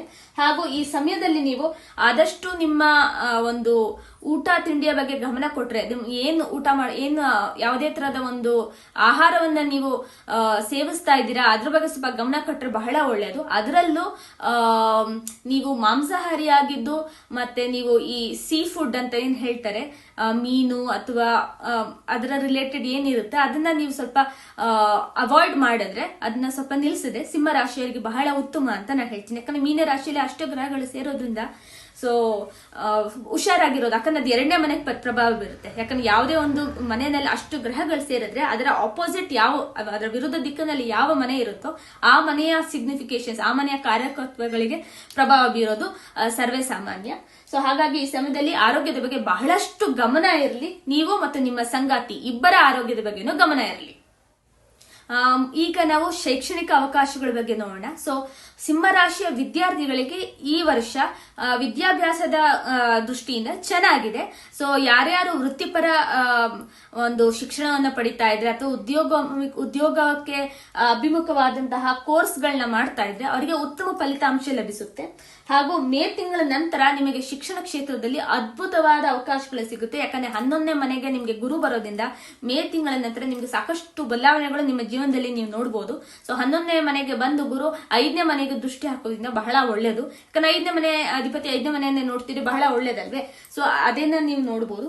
ಹಾಗೂ ಶೈಕ್ಷಣಿಕ ದೃಷ್ಟಿಕೋನದಿಂದ ನಾವು 2025 ಇಸ್ವಿಯನ್ನ ನೋಡ್ಲಿಕ್ಕೆ ಹೋದ್ರೆ ಮೊದಲ 4-5 ತಿಂಗಳಲ್ಲಿ ನೀವು ಸ್ವಲ್ಪ ಅವಕಾಶಗಳು ವಂಚಿತರಾಗಿರ್ತೀರ. ನೀವು ಸ್ವಲ್ಪ ಕಷ್ಟ ಪಡ್ಬೇಕಾಗುತ್ತೆ. ಯಾಕಂದ್ರೆ ಶನಿ ಅಷ್ಟಮಕ್ಕೆ ಹೋಗೋದ್ರಿಂದ ಮತ್ತೆ ಅಷ್ಟೊಂದು ಗ್ರಹಗಳ ಅಷ್ಟಮಕ್ಕೆ ಅಷ್ಟು ಪ್ರಭಾವ ಬೀರೋದ್ರಿಂದ. ಬಟ್ ಆದ್ರೆ ಮೇ ನಂತರ ನೀವು ಶೈಕ್ಷಣಿಕ ಪ್ರಗತಿಯನ್ನ ಸಹ ಕಾಣ್ತೀರಾ ಈ ವರ್ಷ. ಹಾಗೂ ಶೈಕ್ಷಣಿಕ ದೃಷ್ಟಿಕೋನದಿಂದ ಈ ವರ್ಷ ಆದಷ್ಟು ಭರವಸೆಯ ಪೂರಕವಾಗಿದೆ. ಸೊ ಹಾಗಾಗಿ ಸಿಂಹರಾಶಿಯ ವಿದ್ಯಾರ್ಥಿಗಳು ಸಾಕಷ್ಟು ಭಯ ಪಡುವಂತ ಅವಶ್ಯಕತೆ ಇಲ್ಲ. ಅವರು ತಾವು ಮಾಡುತ್ತಿರೋ ಪ್ರಯತ್ನಗಳನ್ನೇ ಮುಂದುವರಿಸಿಕೊಂಡು ಹೋಗ್ಲಿ, ಅವರಿಗೆ ಈ ವರ್ಷ ಖಂಡಿತ ಯಶಸ್ಸು ಸಿಕ್ಕೇ ಸಿಗುತ್ತೆ. ಸೊ ಇಷ್ಟು ಬಂದು ಶಿಕ್ಷಣದ ಪ್ರಕಾರ ಶೈಕ್ಷಣಿಕ ಅವಕಾಶಗಳ ಬಗ್ಗೆ ಆಗಿತ್ತು. ಮುಂದೆ ನಾವು ಈಗ ವೃತ್ತಿ ಜೀವನದ ಬಗ್ಗೆ ನೋಡೋಣ ಬನ್ನಿ. ಸೊ ಸಿಂಹರಾಶಿಯ ಜಾತಕರಿಗೆ ವೃತ್ತಿ ಜೀವನ ಹೇಗಿದೆ ಮಾಡಿ, ಇದು ನಿಮಗೆ ಕೀರ್ತಿ ಹಾಗೂ ಯಶಸ್ಸನ್ನು ಕೂಡ ತಂದು ಕೊಡುತ್ತೆ. ಮತ್ತೆ ನೀವು ವ್ಯಾಪಾರದ ರಾಗಿದ್ರೆ ಅಂದ್ರೆ ಸಿಂಹರಾಶಿಯ ವ್ಯಾಪಾರಸ್ಥರಿಗೆ ಸಹ ಇದು ಅನುಕೂಲಕರವಾದ ಸಮಯ ಇದೆ. ನೀವು ಹೊಸ ತರಹದ ಪ್ರಾಡಕ್ಟ್ಗಳನ್ನ, ಹೊಸ ತರಹದ ಸರ್ವಿಸ್ಗಳನ್ನ ಸಹ ನೀವು ಶುರು ಮಾಡಬಹುದು. ಮತ್ತೆ ಪಾಲುದಾರಿಕೆಯ ವ್ಯಾಪಾರಗಳು ಸಾಕಷ್ಟು ಅಭಿವೃದ್ಧಿ ಹೊಂದುತ್ತೆ. ಯಾಕಂದ್ರೆ ಜನ್ಮದಲ್ಲಿ ಕೇತು ಇದು, ಸಪ್ತಮದಲ್ಲಿ ರಾಹು ಇರೋದ್ರಿಂದ, ರಾಹು ಸಪ್ತಮಾಧಿಪತಿ ಅಂತಾನೆ ನಾವು ಕನ್ಸಿಡರ್ ಮಾಡಬೇಕಾಗಿರೋದ್ರಿಂದ ಸಪ್ತಮದಕ್ಕೆ ಬಂದಾಗ ಒಂದು ಪಾರ್ಟ್ನರ್ಶಿಪ್ ಬಿಸ್ನೆಸ್, ಈ ಪಾಲುದಾರಿಕವಾದಂತಹ ವ್ಯಾಪಾರಗಳಿಗೆ ಸಾಕಷ್ಟು ಒತ್ತು ಕೊಡ್ತಾನೆ. ಸೊ ಹಾಗಾಗಿ ಈ ಸಮಯದಲ್ಲಿ ಬಹಳ ಒಳ್ಳೇದು. ಸೊ ಒಟ್ಟಿನಲ್ಲಿ ನೋಡ್ಲಿಕ್ಕೆ ಹೋದ್ರೆ ರಾಹು ಕೇತು ಒಂದು ಸಮಯದಲ್ಲಿ ಇದು ನಿಮ್ಗೆ ಮಾನಸಿಕವಾಗಿ ಕೆಲವು ತೊಂದರೆಗಳು ಬರ್ಬೋದು, ಮತ್ತೆ ನಿಮ್ ವಿನಾಕಾರಣ ಯೋಚನೆಗಳನ್ನ ಮಾಡಬಹುದು. ಬಟ್ ಇಷ್ಟಲ್ಲದೂ ಸಹ ಅವರಿಂದ ನೀವು ಒಳ್ಳೆ ಉಪಯೋಗವನ್ನು ತಗೋಬಹುದು. ಯಾಕಂದ್ರೆ ರಾಹು ಕೇತು ಕ್ರೂರ ಗ್ರಹಗಳಾದ್ರೂ ಅವರು ಒಳ್ಳೆ ಫಲಗಳನ್ನು ಕೊಡ್ತಾರೆ ಅನ್ನಕ್ಕೆ ಇದು ಒಂದು ನಿದರ್ಶನ. ಸೊ ರಾಹು ಸ್ವಯಂ ತನ್ನದೇ ರಾಶಿಯಲ್ಲಿ ಇರೋದ್ರಿಂದ ಖಂಡಿತ ನೀವು ಒಳ್ಳೆ ಫಲಗಳನ್ನ ನೀವು ಎಕ್ಸ್ಪೆಕ್ಟ್ ಮಾಡಬಹುದು. ಬಟ್ ಅದಕ್ಕೆ ನೀವು ಆರ್ಟಿಫಿಷಿಯಲ್ ಇಂಟೆಲಿಜೆನ್ಸ್, ಕೃತಿಕ ಬುದ್ಧಿಮತ್ತೆ, ತಂತ್ರಜ್ಞಾನ ಇಂಥ ಕ್ಷೇತ್ರಗಳಲ್ಲಿ ನೀವು ತೊಡಗಿಸಿಕೊಂಡಿದ್ರೆ ಅದು ಬಹಳ ನಿಮಗೆ ಒಳ್ಳೆ ಉತ್ತಮ ಫಲಗಳನ್ನ ಕೊಡುತ್ತೆ. ಮುಂದೆ ನಾವೀಗ ಆರ್ಥಿಕತೆ ಬಗ್ಗೆ ನೋಡೋಣ ಬನ್ನಿ. ಸೊ ಆರ್ಥಿಕತೆಯ ದೃಷ್ಟಿಯಿಂದ ನೋಡ್ಲಿಕ್ಕೆ ಹೋದ್ರೆ ಮೇ ತಿಂಗಳ ನಂತರ ಹಿಂದಿನ ವರ್ಷಗಳಿಗೆ ಹೋಲಿಸಿದ್ರೆ ಉತ್ತಮವಾಗಿರುತ್ತೆ. ಹಾಗೂ ಸರಿಯಾಗಿ ವಿಶ್ಲೇಷಿಸದೆ ಮಾಡಿದ ಹೂಡಿಕೆಗಳು ದೊಡ್ಡ ನಷ್ಟವನ್ನ ಮಾಡುತ್ತೆ ಮೊದಲ 5 ತಿಂಗಳಲ್ಲಿ. ಬಹಳ ಎಚ್ಚರಿಕೆಯಿಂದಿರಿ, ದೊಡ್ಡ ಮೊತ್ತದ ನಷ್ಟ ನಿಮಗೆ ಈ ಮೊದಲ 5 ತಿಂಗಳಲ್ಲಿ ಆಗಬಹುದು. ಏಕೆಂದ್ರೆ 8ನೇ ಮನೆಯಲ್ಲಿ 6 ಗ್ರಹಗಳು ಬರೋದ್ರಿಂದ ದೊಡ್ಡ ನಷ್ಟವಾಗುವಂತಹ ಎಲ್ಲಾ ಸಾಧ್ಯತೆಗಳು ಇದೆ. ಅದು ಕೇವಲ ವಿಶ್ಲೇಷಿಸದೆ ಮಾಡಿದ ಹೂಡಿಕೆಗಳಿಂದ ಮಾತ್ರ. ಯಾಕಂದ್ರೆ 8ನೇ ಮನೆಯಿಂದ ಅನಿರೀಕ್ಷಿತ ಲಾಭವೂ ಆಗಬಹುದು. ಯಾಕಂದ್ರೆ 8ನೇ ಮನೆ ಅಧಿಪತಿ ನಿಮಗೆ 11ನೇ ಮನೆಗೆ ಬರೋದು ಮುನ್ಸೂಚನೆ ಇರೋದ್ರಿಂದ ಖಂಡಿತ ನಿಮಗೆ ಅನಿರೀಕ್ಷಿತ ಲಾಭವನ್ನು ಕೂಡ ಕೊಡಬಹುದು. ಯಾಕಂದ್ರೆ 8 ಮತ್ತು 10ರಲ್ಲಿ ಎಕ್ಸ್ಚೇಂಜ್ ಇದೆ. ಈ ಸಮಯದಲ್ಲಿ ಉದ್ಯೋಗ ನೀವು ಬದಲಾಯಿಸಿ ಒಳ್ಳೆಯ ಲಾಭ ಬಂದ್ರೆ ಒಳ್ಳೆಯ ಇದು ಅದರದ ಆದಾಯ ವೃದ್ಧಿಯೂ ಸಹ ಆಗ್ಬಹುದು. ಬಟ್ ಆದ್ರೆ ನೀವು ಈ ಸಮಯದಲ್ಲಿ ಏನು ಒಂದು ಯೋಚನೆ ಮಾಡ್ಬೇಕು ಅಂತ ಹೇಳಿದ್ರೆ, ಸಾದಷ್ಟು ತಾವಾಗೆ ವಿಶ್ಲೇಷಿಸಿ ಮಾಡುವ ಹೂಡಿಕೆಗಳು ಬಹಳ ಒಳ್ಳೆಯದು ಅಂತ ನಾನು ಹೇಳ್ತೀನಿ. ಜುಲೈ ಟು ಸೆಪ್ಟೆಂಬರ್ ಅಲ್ಲಿ ನಿಮ್ಗೆ ಹಣಕಾಸಿನ ಸಮಸ್ಯೆಗಳು ಎದುರಾಗಬಹುದು. ಯಾಕಂದ್ರೆ ಮಂಗಳ ಗ್ರಹ ಒಂದು ನೈಸರ್ಗಿಕವಾಗಿ ಕ್ರೂರ ಗ್ರಹ ಆಗಿರೋದ್ರಿಂದ ಅದು 2ನೇ ಮನೆ ಕನ್ಯಾ ರಾಶಿಗೆ ಪ್ರವೇಶ ಮಾಡೋದ್ರಿಂದ ನಿಮ್ಗೆ ಆ ಸಮಯದಲ್ಲಿ ಸ್ವಲ್ಪ ಹಣಕಾಸಿನ ಸಮಸ್ಯೆಗಳು ಎದುರಾಗಬಹುದು. ಹಾಗೂ ಜೂನ್ ಇಂದ ಜುಲೈ ಎಂಡ್ವರೆಗೂ ನಿಮಗೆ ಕುಜಗ್ರಹ ನಿಮ್ಮ ರಾಶಿಯಲ್ಲಿ ಇರೋದ್ರಿಂದ ನೀವು ಸ್ವಲ್ಪ ಧೈರ್ಯವಂತರಾಗಿ ಸಾಹಸರಾಗೂ ಇರ್ತೀರಾ. ಸೊ ಅದು ನಿಮಗೆ ಒಳ್ಳೇದು. ಹಾಗೆ ಹಣ ಗಳಿಸಲು ನಿಮ್ಗೆ ಅನೇಕ ಅವಕಾಶಗಳು ಇಡೀ ವರ್ಷ ದೊರೆಯುತ್ತೆ ನಿಮ್ಗೆ. ಯಾಕಂದ್ರೆ ಗುರು ಬಂದು 11ನೇ ಮನೇಲಿ ಬರೋದ್ರಿಂದ. ಬಟ್ ಅದೇ ನೀವು ಉಳಿತಾಯ ಮಾಡ್ಲಿಕ್ಕೆ ಸ್ವಲ್ಪ ಕಷ್ಟ ಪಡ್ತೀರಿ. ಯಾಕಂದ್ರೆ 11ನೇ ಮನೆಯಲ್ಲಿ ಇರುವ ಗುರು ನಿಮಗೆ ಪಂಚಮಾಧಿಪತಿಯಾಗಿ ಒಳ್ಳೆ ಅವಕಾಶಗಳು ಓದಲಿಕ್ಕೆ, ಶಿಕ್ಷಣದ ರೀತಿಯಿಂದ ಹಾಗೂ ಆರ್ಥಿಕ ಸ್ಥಿತಿಯಿಂದ ಸಾಕಷ್ಟು ಅವಕಾಶಗಳನ್ನ ಕೊಡಿಸ್ತೇನೆ. ಬಟ್ ಆದ್ರೆ ಮಂಗಳ ಗ್ರಹವು 2 ತಿಂಗಳು ಜುಲೈ ಟು ಸೆಪ್ಟೆಂಬರ್ 2ನೇ ಮನೇಲಿ ಇರೋದ್ರಿಂದ ನಿಮಗೆ ಅದನ್ನ ಉಪಯೋಗಿಸ್ಕೊಳ್ಳಕ್ಕೆ ಆಗದೆ ಇರಬಹುದು ಸಹ. ಈಗ ವೈವಾಹಿಕ ಸಂಬಂಧಗಳ ಬಗ್ಗೆ ಅಥವಾ ಇನ್ನಿತರ ಸಂಬಂಧಗಳ ಬಗ್ಗೆ ನೋಡ್ಲಿಕ್ಕೆ ಹೋಗೋಣ ಬನ್ನಿ. ಸೊ ವೈವಾಹಿಕ ಜೀವನದಲ್ಲಿ ನಿಮ್ಗೆ ಸಾಕಷ್ಟು ಗೊಂದಲಗಳನ್ನ ನೀವು ಎದುರಿಸಬೇಕಾಗಿ ಬರ್ಬೋದು. ಮತ್ತೆ ಎಷ್ಟು ಕಠಿಣ ಸಮಯವನ್ನ ನೀವು ಎದುರಿಸಬೇಕಾಗಿ ಬರುತ್ತೆ ಅಂತ ಹೇಳಿದ್ರೆ ಅದನ್ನ ನೀವು ಸರಿ ಮಾಡ್ಲಿಕ್ಕಾಗದೆ ಬೇರ್ಪಡಿಕೆಯ ಒಂದು ಹಂತಕ್ಕೂ ಸಹ ನೀವು ತಲುಪಬಹುದು. ಆದರೆ ನಿಮಗೆ ಸೆಪ್ಟೆಂಬರ್ ಇಂದ ಡಿಸೆಂಬರ್ನ ಸಮಯದಲ್ಲಿ ನಿಮಗೆ ಒಂದು ಸರಿಪಡಿಸ್ಲಿಕ್ಕೆ ಒಂದು ಅನುಕೂಲಕರವಾದ ಸಮಯ ಕೂಡ ಸಿಗುತ್ತೆ. ಸೊ ಹಾಗಾಗಿ ಮೊದಲ 6-7 ತಿಂಗಳು ನಿಮಗೆ ವೈವಾಹಿಕ ಜೀವನದಲ್ಲಿ ಸಾಕಷ್ಟು ತಾಳ್ಮೆಯನ್ನ ನೀವು ಇಟ್ಕೋಬೇಕಾಗುತ್ತೆ. ಮತ್ತೆ ಅದು ಒಂಥರ ಪರೀಕ್ಷಾ ಸಮಯದ ರೀತಿ ಇರುತ್ತೆ. ಹಾಗೂ ನಿಮ್ಮ ವೈವಾಹಿಕ ಜೀವನದಲ್ಲಿ ನೀವು ನಿಮ್ಮ ಪತಿ ಅಥವಾ ಪತ್ನಿಗೂ ಸಹ ಒಂದು ಆ ಸ್ಪೇಸ್ ಕೊಡ್ಬೇಕಾಗತ್ತೆ. ಯಾಕಂದ್ರೆ ಸಿಂಹ ರಾಶಿಯವರು ಪ್ರತಿ ಸತಿ ಸಿಂಹದ ತರ ಗರ್ಜನೆ ಮಾಡ್ತಾ ಇರ್ಲಿಕ್ಕೆ ಆಗಲ್ಲ. ಕೆಲವೊಮ್ಮೆ ಅವರಿಗೂ ಸಹ ತಗ್ಬೇಕಾಗುತ್ತೆ. ಯಾಕಂದ್ರೆ ಸಪ್ತಮಾಧಿಪತಿ ಶನಿ ಅಷ್ಟಮಕ್ಕೆ ಹೋಗೋದ್ರಿಂದ, ಅಷ್ಟು ಗ್ರಹಗಳ ಜೊತೆ ಸೇರೋದ್ರಿಂದ ಮಾರ್ಚ್ ಇಂದ ಮೇ ಅಂತೂ ತುಂಬಾ ಕ್ರೂಷಿಯಲ್ ಆಗಿರುತ್ತೆ. ಸೆಪ್ಟೆಂಬರ್ ಡಿಸೆಂಬರ್ ನಾ ಹೇಳ್ದಂಗೆ ಅದನ್ನ ಸರಿಪಡಿಸ್ಲಿಕ್ಕೆ ಒಂದು ಅನುಕೂಲಕರವಾದ ಸಮಯ ಸಹ ಸಿಗುತ್ತೆ. ಇಷ್ಟು ವೈವಾಹಿಕ ಜೀವನದ ಬಗ್ಗೆ. ಮತ್ತು ಈಗ ಮದುವೆ ಆಗಬೇಕು ಅಂತಿರೋರು ಅಥವಾ ಹೊಸ ಒಂದು ಪ್ರೀತಿಯ ಒಂದು ಸರ್ಚ್ ಅಲ್ಲಿ ಇರೋರ್ಗೆ ನಿಮಗೆ ಒಂದು ಹೊಸ ಅವಕಾಶ ಸಿಗಬಹುದು. ಮತ್ತೆ ಸಂಬಂಧಗಳನ್ನ ನೀವು ಪ್ರಾರಂಭಿಸಕ್ಕೆ ಸಹ ಇದು ಬಹಳ ಅನುಕೂಲಕರವಾದ ಸಮಯ. ಅಂದ್ರೆ ವಿವಾಹವಾಗ್ಲೂ ಸಹ ಮೇ ನಂತರ ನಿಮ್ಗೆ ಅನುಕೂಲಕರ ಸಮಯ. ನಿಮ್ಗೆ ಗುರುಬಲವೇ ಬರೋದ್ರಿಂದ ಹಾಗೂ ಗುರುವಿನ ದೃಷ್ಟಿ 7ನೇ ಮನೆಗೆ ಬೀಳೋದ್ರಿಂದ ನಿಮಗೆ ವಿವಾಹಕ್ಕೆ ಉತ್ತಮ ಸಮಯ. ಇಷ್ಟು ಬಂದು ಸಿಂಹರಾಶಿಯವರ ಬಗ್ಗೆ ಆಗಿತ್ತು. ಸೊ ನಾನು ಸಮಗ್ರವಾಗಿ ಒಂದು ನಾನು ಹೇಳಕ್ಕೆ ಹೋದ್ರೆ, ಸೊ ಈ ವರ್ಷದಲ್ಲಿ ಸಿಂಹರಾಶಿಯವರು ಆರೋಗ್ಯದ ಬಗ್ಗೆ ಸ್ವಲ್ಪ ಸಾಕಷ್ಟು ಗಮನ ಹರಿಸಬೇಕಾಗಿ ಬರುತ್ತೆ. ಹಾಗೂ ಶೈಕ್ಷಣಿಕ ಅವಕಾಶಗಳು ಅವರಿಗೆ ಸಿಗುತ್ತೆ, ವೃತ್ತಿ ಜೀವನದಲ್ಲಿ ಅವಕಾಶಗಳು ಸಿಗುತ್ತೆ. ಅದರಲ್ಲಿ ನೀವು ನಿಮ್ಮ ಪ್ರಯತ್ನಗಳನ್ನು ಹಾಕ್ತಾ ಹೋಗಿ ನಿಮ್ಗೆ ಯಶಸ್ಸು ಸಿಗುತ್ತೆ. ಸೊ ಆರೋಗ್ಯದ ಬಗ್ಗೆ ಬಹಳಷ್ಟು ಗಮನ ವಹಿಸಿ. ಯಾಕಂದ್ರೆ ಗುರು ನಿಮ್ಗೆ 11ನೇ ಮನೆಗೆ ಬಂದ್ರು ನಿಮ್ಗೆ 8ನೇ ಮನೆ ಇರೋ ಶನಿ ನಿಮ್ಗೆ ಸಾಕಷ್ಟು ತೊಂದರೆಗಳು ಕೊಡಬಹುದು. ಸಪ್ತಮದಲ್ಲಿರೋ ರಾಹು, ಜನ್ಮದಲ್ಲಿರೋ ಕೇತು. ಸೊ ಶಸ್ತ್ರಚಿಕಿತ್ಸೆಯ ಒಂದು ಏನಪ್ಪ ಸಂದರ್ಭ ಸಹ ಒದಗಿ ಬರ್ಬೋದು. ಅದು ಒಳ್ಳೇದಲ್ಲ ಅದು. ಹಾಗಾಗಿ ಮತ್ತೆ ಆರ್ಥಿಕತೆ ಸಂಬಂಧಗಳ ಬಗ್ಗೆ ನಾ ಹೇಳಿದಾಗೆ ಸ್ವಲ್ಪ ತಾಳ್ಮೆಯನ್ನು ಒಳಗೂಡಿಸ್ಕೊಳ್ಳೋದು ನಿಮ್ಮಲ್ಲಿ ಇರೋದು ಬಹಳ ಒಳ್ಳೇದು ಅಂತ ಹೇಳ್ತೀನಿ. ಸೊ ಹಾಗಾಗಿ ಅಷ್ಟು ಸಮಸ್ಯೆ ವರ್ಷ ಅಂತ ನಾ ಹೇಳಲ್ಲ, ಬಟ್ ಅದೇ ಸಮಸ್ಯೆಗಳು ಬಹಳಷ್ಟು ಇದೆ. ಮಾರ್ಚ್ ಇಂದ ಮೇ ಅಂತೂ ಸಾಕಷ್ಟು ಎಚ್ಚರಿಕೆಯಿಂದ ಇರಿ ಅಂತ ನಾನು ಸಿಂಹರಾಶಿಯವರಿಗೆ ಹೇಳ್ತೀನಿ. ಯಾವುದೇ ತರಹದ ಪ್ರಯಾಣಗಳು ಅಥವಾ ಸಾಹಸ ಕಾರ್ಯಗಳಿಗೆ ದಯವಿಟ್ಟು ಈ ಮೊದಲ 5 ತಿಂಗಳು ಖಂಡಿತ ಕೈ ಹಾಕ್ಲಿಕ್ಕೆ ಹೋಗ್ಬೇಡಿ. ಮೇ ನಂತರ ನೀವೇನಾದ್ರೂ ಮಾಡಿ. ಆದ್ರೆ ಮೊದಲ 5 ತಿಂಗಳು ಮತ್ತೆ ಯಾವುದೇ ತರಹದ ಸಾಹಸ ಕಾರ್ಯಗಳು ಅಥವಾ ಅನವಶ್ಯಕ ಕೆಲಸಗಳಿಗೆ ದಯವಿಟ್ಟು ಕೈ ಹಾಕ್ಬೇಡಿ. ಇಷ್ಟು ಒಂದು ಸಿಂಹರಾಶಿಯವರಿಗಾಗಿತ್ತು. ಮುಂದೆ ಈಗ ಕನ್ಯಾ ರಾಶಿಯವರ ವಾರ್ಷಿಕ ಭವಿಷ್ಯ ನೋಡೋಣ 2025 ಹೇಗಿದೆ ಅಂತ. ಮೊದಲನೇದಾಗಿ ಆರೋಗ್ಯದ ಪ್ರಕಾರ ನೋಡ್ಲಿಕ್ಕೆ ಹೋದ್ರೆ ರಾಹುಕೇತು ನಿರ್ಗಮಿಸಿ ಅವರಿಗೆ ಶನಿಯ ಪ್ರವೇಶ ಆಗೋದ್ರಿಂದ ಅವರ ಆರೋಗ್ಯದಲ್ಲಿ ಸಾಕಷ್ಟು ಸಮಸ್ಯೆಗಳು ಎದುರಾಗಬಹುದು. ಸಾಕಷ್ಟು ಸಮಸ್ಯೆಗಳನ್ನ ಎದುರಿಸಬೇಕಾಗಿ ಬರಬಹುದು. ನಿಮಗೆ ವೃತ್ತಿ ಜೀವನದಲ್ಲಿ ಉನ್ನತ ಮಟ್ಟಕ್ಕೆ ಏರಕ್ಕೆ ಬಹಳಷ್ಟು ಅವಕಾಶಗಳು ದೊರೆಯಲಿದೆ. ಯಾಕಂದ್ರೆ 10ನೇ ಮನೆ ಅಧಿಪತಿ ಶುಕ್ರ ಬಂದು 8ರಲ್ಲಿ ಸಾಕಷ್ಟು ದಿನಗಳವರೆಗೂ ಉಚ್ಚಸ್ಥನಾಗಿ ಹೆಚ್ಚು ಕಡಿಮೆ 2.5-3 ತಿಂಗಳು ಇರೋದ್ರಿಂದ ಆಲ್ಮೋಸ್ಟ್ 28ನೇ ಜನವರಿಯಿಂದ ಏಪ್ರಿಲ್ ನಲ್ಲಿವರೆಗೂ ಮೀನರಾಶಿಯಲ್ಲೇ ಶುಕ್ರ ಇರೋದ್ರಿಂದ ನಿಮಗೆ ಸಾಕಷ್ಟು ಅವಕಾಶಗಳು ಸಿಗುತ್ತೆ. ನಿಮ್ಗಲ್ಲಿ ಉನ್ನತ ಮಟ್ಟದ ಒಂದು ಅವಕಾಶಗಳು, ಉನ್ನತ ಮಟ್ಟಕ್ಕೆ ಏರಕ್ಕೆ ಅವಕಾಶಗಳು ಸಿಗುತ್ತೆ. ಮತ್ತೆ ಈ ತಂತ್ರಜ್ಞಾನದ ಕ್ಷೇತ್ರದಲ್ಲಿರುವಂತಹ ಸಿಂಹರಾಶಿಯವರಿಗೆ ಈ ಸಮಯ ಬಹಳ ಒಳ್ಳೆಯದು. ನಿಮ್ಗೆ ಆಲ್ಮೋಸ್ಟ್ ಲೈಕ್ ಜಾಕ್ಪಾಟ್ ಸಿಗ್ಬೋದು ಅಂತಹ ಸಮಯ ಇದು. ಮತ್ತೆ ಕೃತಕ ಬುದ್ಧಿ ಮತ್ತೆ ಆರ್ಟಿಫಿಷಿಯಲ್ ಇಂಟೆಲಿಜೆನ್ಸ್ ಫೀಲ್ಡ್ ಅಲ್ಲಿ ನೀವೇನಾದ್ರು ಇಂಟ್ರೆಸ್ಟೆಡ್ ಆಗಿ ಅದರಲ್ಲಿ ನೀವೇನಾದ್ರೂ ಸಾಧನೆ ಮಾಡ್ಲಿಕ್ಕೆ ಇಚ್ಛೆ ಇದ್ರೆ ಅವರಿಗೆ ಈ ಸಮಯ ಬಹಳ ಒಳ್ಳೆಯದು. ಮತ್ತೆ ನಿಮ್ಗೆ ಒಂದು ಅನಿರೀಕ್ಷಿತ ಬೆಳವಣಿಗೆ ಸಹ ಸಿಗುತ್ತೆ. ಯಾಕಂದ್ರೆ ಅಷ್ಟಮದಲ್ಲಿ ನಿಮ್ಮ 10ನೇ ಮನೆ ಅಧಿಪತಿ ಇರೋದ್ರಿಂದ ಮತ್ತು ನಿಮ್ಗೆ ಒಳ್ಳೆ ಅವಕಾಶಗಳು ಸಿಗುತ್ತೆ. ನೀವೇನಾದ್ರು ಕೆಲಸವನ್ನ ಚೇಂಜ್ ಮಾಡ್ಬೇಕು ಅಂತಿದ್ರೆ, ಖಾಸಗಿ ಸಂಸ್ಥೆಯಲ್ಲಿ ಕೆಲಸ ಮಾಡ್ತಾ ಇದ್ದು ನೀವು ಕೆಲಸ ಚೇಂಜ್ ಮಾಡ್ಬೇಕು ಅಂತಿದ್ರೆ ಖಂಡಿತ ಈ ಸಮಯ ಚೆನ್ನಾಗಿದೆ ನಿಮ್ಗೆ. ಹಾಗೂ ನಿಮ್ಮ ಆದಾಯದಲ್ಲೂ ಸಹ ಅತ್ಯುನ್ನತವಾದಂತಹ ಒಂದು ವೃದ್ಧಿ ಸಹ ಆಗುತ್ತೆ. ಯಾಕಂದ್ರೆ ಗುರುವೇ 11ನೇ ಮನೆಗೆ ಬಂದು ಕೂರೋದ್ರಿಂದ, 8ನೇ ಮನೆ ಅಧಿಪತಿಯಾಗಿ 10ನೇ ಮನೆಯಿಂದ 11ನೇ ಮನೆಗೆ ಹೋಗೋದ್ರಿಂದ ಸೊ ಖಂಡಿತ ಆದಾಯದಲ್ಲೂ ಸಹ ನೀವು ಸಾಕಷ್ಟು ವೃದ್ಧಿಯನ್ನ ನೋಡಬಹುದು.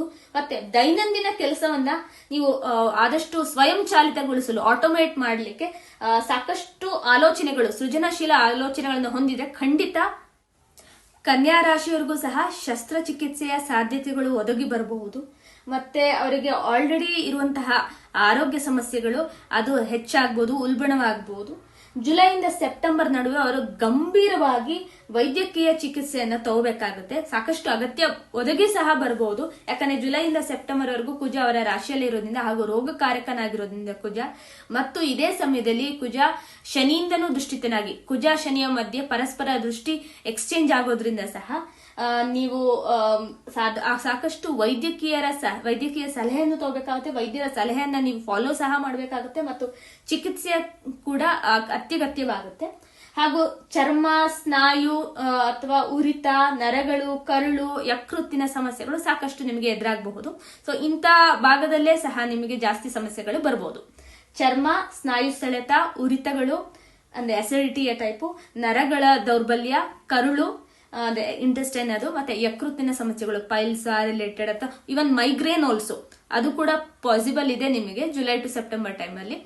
ಮತ್ತು ಇಡೀ ವರ್ಷ ಸ್ವಲ್ಪ ಆರೋಗ್ಯದ ಬಗ್ಗೆ ಸಾಕಷ್ಟು ಗಮನ ಕೊಡಿ ಅಂತ ಹೇಳ್ತೀನಿ. ಯಾಕಂದ್ರೆ ರಾಹು 6ನೇ ಮನೆಯಲ್ಲಿರೋದ್ರಿಂದ ನಿಮ್ಗೆ ಈ ಬೇರೆ ತರದ ಒಂದು ಈ ಸಿವಿಲ್ ಸರ್ವಿಸಸ್ ಎಕ್ಸಾಮಿನೇಷನ್ ಆಗಿರ್ಬೋದು ಅಥವಾ ವೈದ್ಯಕೀಯ ಶಿಕ್ಷಣದ ಕೈಡಿಂದ ನೋಡಕ್ ಹೋದ್ರೆ ಅದಕ್ಕೆ ಬಹಳ ಉತ್ತಮವಾಗಿದೆ. ಬಟ್ ಅದು ಆರೋಗ್ಯಕ್ಕೆ ಸ್ವಲ್ಪ ಅದು ತೊಂದರೆಯನ್ನು ಉಂಟು ಮಾಡುವಂತಹ ಸಾಧ್ಯತೆಗಳು ಇದೆ.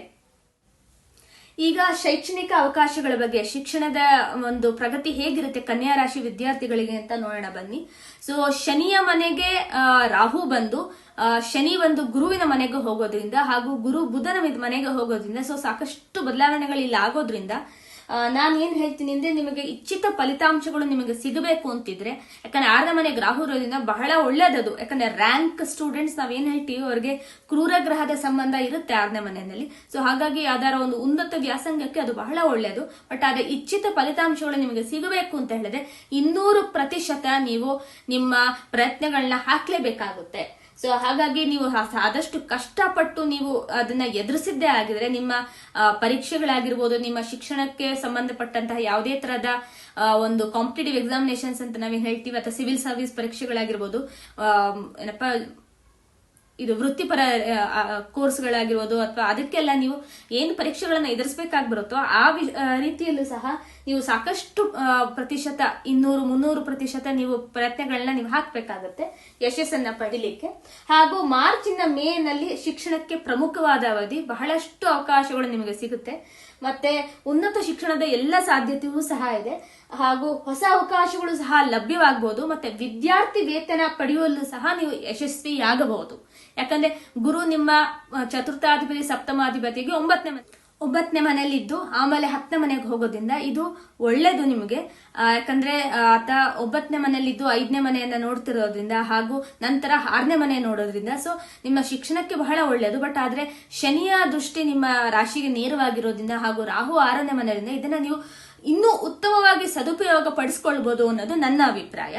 ಸೊ ಆದಷ್ಟು 200-300% ನೀವು ಪರಿಶ್ರಮ ಪಟ್ಟಿದ್ದೇ ಆದ್ರೆ ನಿಮಗೆ ಖಂಡಿತ ಯಶಸ್ಸು ಸಿಕ್ಕೇ ಸಿಗುತ್ತೆ.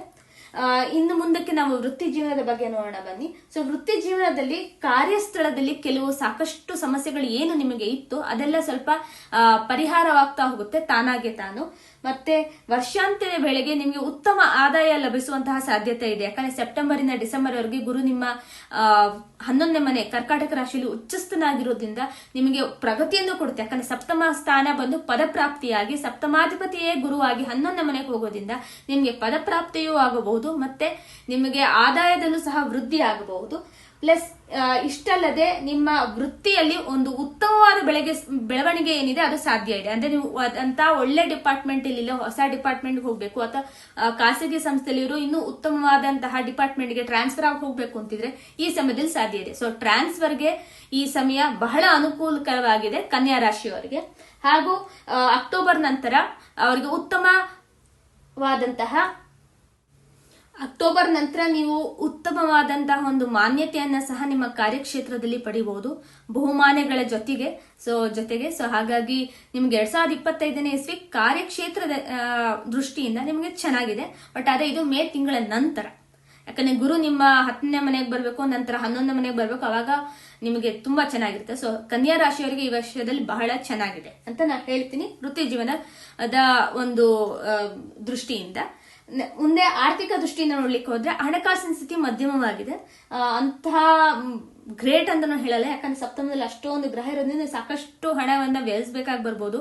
ಯಾಕಂತ ಹೇಳಿದ್ರೆ ಅದರ ಒಂದು ಕ್ಯಾಸ್ಕೇಡಿಂಗ್ ಎಫೆಕ್ಟ್ ನಿಮ್ಮ ರಾಶಿ ಮೇಲೆ ಇರುತ್ತೆ. ಮತ್ತೆ ದ್ವಿತೀಯಾಧಿಪತಿ 7ನೇ ಮನೆಯಲ್ಲಿ ತುಂಬಾ 3 ತಿಂಗಳವರೆಗೂ ಉಚ್ಚಸ್ಥನಾಗಿರೋದ್ರಿಂದ, ಆಮೇಲೆ ವಕ್ರಿ ಇದಾಗಿರೋದ್ರಿಂದ, ಮತ್ತೆ ಬೇರೆ ಗ್ರಹಗಳಿಂದ ಗ್ರಸಿತನಾಗಿರೋದ್ರಿಂದನೂ ಸಹ ನಿಮಗೆ ನಿಮ್ಮ ಪತಿ ಅಥವಾ ಪತ್ನಿಯಿಂದ ಹಣ ಲಭ್ಯ ಆಗುವಂತಹ ಸಾಧ್ಯತೆ ಸಹ ಇದೆ. ಮತ್ತೆ ಅವರಿಗಾಗಿ ನೀವು ಖರ್ಚು ಮಾಡುವಂತಹ ಸಾಧ್ಯತೆಯೂ ಇದೆ, ಯಾಕಂದ್ರೆ 12ನೇ ಮನೆ ಅಧಿಪತಿ ಸಹ ಸಪ್ತಮದಲ್ಲಿ ಇರ್ತಾನೆ ಆಗ. ಸೊ ಹಾಗಾಗಿ ಆ ಗ್ರಹಣ ಒಂದು ಏನಾಗುತ್ತೆ ಮಾರ್ಚ್ 29, ಅದಕ್ಕೂ ಸಹ ಪ್ರಭಾವ ಬೀರುತ್ತೆ ನಿಮ್ಮ ಮೇಲೆ. ಸೊ ಸಾಕಷ್ಟು ಪ್ರಭಾವ ಬೀರುತ್ತೆ ನಿಮ್ಮ ಮೇಲೆ. ಮತ್ತೆ ನಿಮಗೆ ಈ ವರ್ಷ ಹಣಕಾಸವನ್ನು ಉತ್ತಮವಾಗಿ ನಿರ್ವಹಿಸಲಿಕ್ಕೆ ಸಾಧ್ಯತೆ ಇದೆ, ನಿಮಗೆ ಬಹಳ ಅವಕಾಶ ಸಿಗುತ್ತೆ. ಬಟ್ ಆದ್ರೆ ಅದನ್ನ ಎಷ್ಟು ಚೆನ್ನಾಗಿ ಉಪಯೋಗಿಸ್ತೀರಾ ಅನ್ನೋದು ನಿಮ್ಮ ಬುದ್ಧಿವಂತಿಕೆಗೆ ಬಿಟ್ಟಿದ್ದು. ಮತ್ತೆ ಸೆಪ್ಟೆಂಬರ್ ವರೆಗೂ ಗುರುವಿನ ದೃಷ್ಟಿ 2ನೇ ಮನೆ ಮೇಲೆ ಹಾಗೂ ಗುರು 11ನೇ ಮನೆಯಲ್ಲಿ ಇರೋದು ಸಹಾಯ ಮಾಡುತ್ತೆ ನಿಮಗೆ. ಆದ್ರೆ ರಾಹು ಕೇತು ನಿಮ್ಮ 6-12ರಿಂದ ನಿಮ್ಗೆ ಅನವಶ್ಯಕವಾದ ಖರ್ಚುಗಳು ಬರ್ಬೋದು. ಮತ್ತೆ ನೀವು ಯಾವುದೇ ತರಹದ ಒಂದು ಲೀಗಲ್ ಕೇಸಸ್ಗೂ ಸಿಕ್ಕಾಕೋಬಹುದು. ಅದರಲ್ಲೂ ನೀವು ಏನಾದ್ರು ರಿಯಲ್ ಎಸ್ಟೇಟ್ ವ್ಯವಹಾರಗಳನ್ನ ಮಾಡ್ತಾ ಇದ್ರೆ, ಆ ಉದ್ಯಮದಲ್ಲಿದ್ರೆ ಸ್ವಲ್ಪ ಜಾಗರೂಕರಾಗಿರೋದು ಬಹಳ ಒಳ್ಳೇದು. ಎಸ್ಪೆಷಲಿ ಡಾಕ್ಯುಮೆಂಟೇಶನ್ ರಿಲೇಟೆಡ್ ಮತ್ತೆ ಒಂದು ಕಮ್ಯುನಿಕೇಶನ್ ಮಾತುಕತೆಯಲ್ಲೂ ಸಹ ಬಹಳಷ್ಟು ಎಚ್ಚರವಾಗಿದ್ರೆ ನಿಮ್ಗೆ ಬಹಳ ಒಳ್ಳೇದು. ಮತ್ತೆ ಯಾವುದೇ ತರಹದ ಒಂದು ಈ ಸೋಷಿಯಲ್ ಮೀಡಿಯಾದಲ್ಲಿ ಏನೇನೋ ಬರೆದು ಹಾಕೋದು ಅದರಲ್ಲೂ ಬಹಳ ಎಚ್ಚರಿಕೆಯಿಂದ ಇರಬೇಕು. ಯಾಕಂದ್ರೆ 12ನೇ ಮನೇಲಿ ಕೇತು ಇದಾರೆ ಅಂದ್ರೆ ನಿಮ್ಮ ಹಿತಶತ್ರುಗಳು ಜಾಸ್ತಿ ಅಂತ ನಿಮ್ಗೆ ಹೇಳ್ತೀವಿ ನಾವು. ಸೊ ಹಾಗಾಗಿ ಅದಕ್ಕೆ ನಿಮ್ಗೆ ಅನವಶ್ಯಕವಾಗಿ ಹಣ ವ್ಯಯ ಆದ್ರೆ ಅದು ಖಂಡಿತ ಅದು ಲಾಸ್ ಅಲ್ಲ. ಸೊ ಯಾವ್ದೋ ಒಳ್ಳೆ ಕೆಲಸಕ್ಕೆ ಅಥವಾ ನಿಮ್ಮ ಕೆಲಸಕ್ಕೆ ಏನಾದ್ರು ಉಪಯೋಗ ಆದ್ರೆ ನಿಮ್ಗೆ ಅದರಿಂದ ಏನಾದ್ರು ಇನ್ ಎಕ್ಸ್ಚೇಂಜ್ ಸಿಗೋಂಗಿದ್ರೆ ಬಹಳ ಒಳ್ಳೇದು. ಸೊ ಇಷ್ಟು ಬಂದು ಆರ್ಥಿಕತೆಯ ದೃಷ್ಟಿಯಿಂದ ಸ್ವಲ್ಪ ಎಚ್ಚರಿಕೆಯಿಂದಿರಿ. ಸೊ ನೀವಾಗೆ ನೀವು ಹೋಗಿ ಕಡಿಸ್ಕೊಂಡ್ರೆ ಹಾವು ಕೈಲಿ ಏನು ಮಾಡಕ್ಕಾಗಲ್ಲ, ಅದು ತೊಂದರೆ ಆಗುತ್ತೆ. ಸೊ ಇನ್ನು ವೈವಾಹಿಕ ಸಂಬಂಧಗಳು ಇದ್ರ ಬಗ್ಗೆ ನೋಡ್ಲಿಕ್ಕೆ ಹೋದ್ರೆ ಖಂಡಿತ ಈ ಸಮಯದಲ್ಲಿ ಸ್ವಲ್ಪ ಕಷ್ಟ ಇದೆ. ಯಾಕಂದ್ರೆ 7ನೇ ಮನೆಯಲ್ಲಿ ಅಷ್ಟು ಗ್ರಹಗಳು ಸೇರೋದ್ರಿಂದ ಮಾರ್ಚ್ ಇಂದ ಮೇವರೆಗೂ ಸಾಕಷ್ಟು ತಾಳ್ಮೆಯಿಂದ ಇರಿ, ಸಾಕಷ್ಟು ನೀರ್ ಕುಡೀರಿ. ಏನೇ ಸಮಸ್ಯೆಗಳು ಬಂದು ತಕ್ಷಣ ರಿಯಾಕ್ಟ್ ಅಥವಾ ರೆಸ್ಪಾಂಡ್ ಮಾಡಬೇಡಿ. 24 ಗಂಟೆಗಳು ಸ್ವಲ್ಪ ಸಮಯ ಕೊಡಿ. ಮತ್ತೆ ಮಾರ್ಚ್ ಇಂದ ಮೇವರೆಗೂ ಏನೇ ತರಹದ ತೊಂದರೆಗಳು ಬಂದು ವೈವಾಹಿಕ ಸಂಬಂಧದಲ್ಲಿ ಆದಷ್ಟು ಅದನ್ನ ನೀವು ಮುಂದೂಡಿ. ಮತ್ತೆ ಯಾವುದೇ ತರಹದ ಸಡನ್ ಡಿಸಿಷನ್ ತಗೋಬೇಡಿ. ಸಪ್ರೇಷನ್, ಡಿವೋರ್ಸ್ ಅಂತದಕ್ಕೆಲ್ಲ ಸಡನ್ ಆಗಿ ಮುನ್ನುಗ್ಬೇಡಿ. ಮತ್ತಲ್ಲದೆ ವೈವಾಹಿಕ ಜೀವನದಲ್ಲಿ ನೀವು ತಾಳ್ಮೆಯೊಂದನ್ನೇ ಅಲ್ಲ, ವೈವಾಹಿಕ ಜೀವನಕ್ಕೆ ನೀವು ಕಾಲಿಡಬೇಕಾದಂತಹ ಪರಿಸ್ಥಿತಿಗಳು ಎದುರಾದ್ರೂ ಸಹ ಅದನ್ನ ಮುಂದೂಡೋದು ಬಹಳ ಒಳ್ಳೇದು. ಅದರಲ್ಲೂ ಮೇ ಜೂನ್ ವರೆಗೂ ಅದನ್ನ ಮುಂದೂಡೋದು ಬಹಳ ಒಳ್ಳೇದು. ಮತ್ತೆ ನಿಮ್ಮ ಶನಿ ಸಪ್ತಮಕ್ಕೆ ಬರೋದ್ರಿಂದ ಸಾಕಷ್ಟು ತಾಳ್ಮೆಯಿಂದ, ಸಾಕಷ್ಟು ಟೈಮ್ ತಗೊಂಡು, ಸಮಯ ತಗೊಂಡು ಅದನ್ನ ಕೂಲಂಕುಷವಾಗಿ ನೀವು ಎಲ್ಲಾ ರೀತಿಯಲ್ಲೂ ಅನಲೈಸ್ ಮಾಡಿ ಆಮೇಲೆ ನಿರ್ಧಾರ ತಗೊಳ್ಳೋದು ವೈವಾಹಿಕ ಜೀವನದಲ್ಲಿ ಬಹಳ ಬಹಳ ಬಹಳ ಒಳ್ಳೆಯದು. ಸೊ ವಿವಾಹವನ್ನ ಮುನ್ನುಗ್ಗಿ ಆಗ್ಬೇಡಿ. ಅಯ್ಯೋ ನಂಗೆ ವಯಸ್ಸಾಗೋಯ್ತು ಅಥವಾ ಇಷ್ಟ ಆಗೋಗಿದೆ, ಬೇಡ ನಾ ಆಗ್ಬಿಡ್ಬೇಕು, ಖಂಡಿತ ಮುನ್ನುಗ್ಬೇಡಿ. ಒಂದು ದಿನದ ಸಮಸ್ಯೆ ಅಲ್ಲ, ಅದು ಇಡೀ ಜೀವನದ ಸಮಸ್ಯೆ ಆಗ್ಬೋದು. ಹಾಗಾಗಿ ಶನಿ ಸಪ್ತಮದಲ್ಲಿದ್ದಾಗ ಎಷ್ಟು ತಾಳ್ಮೆಯಿಂದ ಇರ್ತೀರಾ ಅಷ್ಟು ಒಳ್ಳೇದು ನಿಮಗೆ. ಮತ್ತದಲ್ಲದೆ ಈ ಸಮಯದಲ್ಲಿ ನಿಮಗೆ ಬೇರೆ ಸಂಬಂಧಗಳಲ್ಲೂ ಸಹ ಸುಧಾರಣೆ ಬರುತ್ತೆ. ಮತ್ತೆ ನಿಮಗೆ 9ನೇ ಮನೆಯಲ್ಲಿ ಇರೋ ಗುರು 10ನೇ ಮನೆಗೆ ಹೋಗೋದ್ರಿಂದ ನಿಮಗೆ ಬೇರೆ ಇತರ ಸಂಬಂಧಿಕರಿಂದ, ದೂರದ ಸಂಬಂಧಿಕರಿಂದ ಸಹ ನಿಮಗೆ ಸ್ವಲ್ಪ ಮಟ್ಟಿಗೆ ಲಾಭ ಆಗ್ಬೋದು ಮೊದಲ 4-5 ತಿಂಗಳಲ್ಲಿ. ಹಾಗಾಗಿ ನಿಮಗೆ ದೂರದ ಸಂಬಂಧವರಿಂದನೇ ನಿಮ್ಗೆ ಒಂದು ಸಂಬಂಧ, ವೈವಾಹಿಕ ಸಂಬಂಧಕ್ಕೂ ಬರಬಹುದು. ಆದ್ರೆ ಆದಷ್ಟು ಜಾಗರೂಕತೆಯಿಂದ ನೀವು ಇದನ್ನ ನೋಡಿ ಅಂತ ನಾನು ಹೇಳಲಿಕ್ಕೆ ಇಷ್ಟಪಡ್ತೀನಿ. ಇಷ್ಟು ಬಂದು ಕನ್ಯಾ ರಾಶಿಯವರಿಗಾಗಿತ್ತು. ಹಾಗಾಗಿ ತಾಳ್ಮೆ ಅನ್ನೋದು ನಿಮ್ಮ ಜೀವನದ ಒಂದು ಮೂಲ ಉದ್ದೇಶ ಈ ವರ್ಷ ಆಗಿರ್ಬೇಕು. ಈ ತಾಳ್ಮೆ ನಿಮ್ಮಲ್ಲಿದ್ರೆ ಇಡೀ ವರ್ಷ ನೀವು ಆರಾಮಾಗಿ ಸಲೀಸಾಗಿ ನೀವು ಆರಾಮಾಗಿ ನೀವು ಕಳಿಬಹುದು ಅಂತ ನಾನು ಹೇಳಲಿಕ್ಕೆ ಇಷ್ಟಪಡ್ತೀನಿ. ಇಷ್ಟು ಬಂದು ನಾನು ಹೇಳಿದಾಗೆ ಕರ್ಕಾಟಕ, ಸಿಂಹ, ಕನ್ಯಾ ರಾಶಿಯ ಫಲಾನುಫಲಗಳಾಗಿತ್ತು 2025ನೇ ವರ್ಷಕ್ಕೆ. ಮುಂದಿನ 6 ರಾಶಿಗಳ ಮುಂದಿನ 6 ರಾಶಿಗಳ ಫಲಗಳನ್ನ ನಾನು ಮುಂದಿನ ವಿಡಿಯೋದಲ್ಲಿ ಹೇಳ್ತೀನಿ. ಸೊ ಅಲ್ಲಿವರೆಗೂ ನೋಡ್ತಾ ಇರಿ ಅಶ್ವಿನಿ ಅಸ್ಟ್ರಾಲಜಿ. ನಮಸ್ಕಾರ.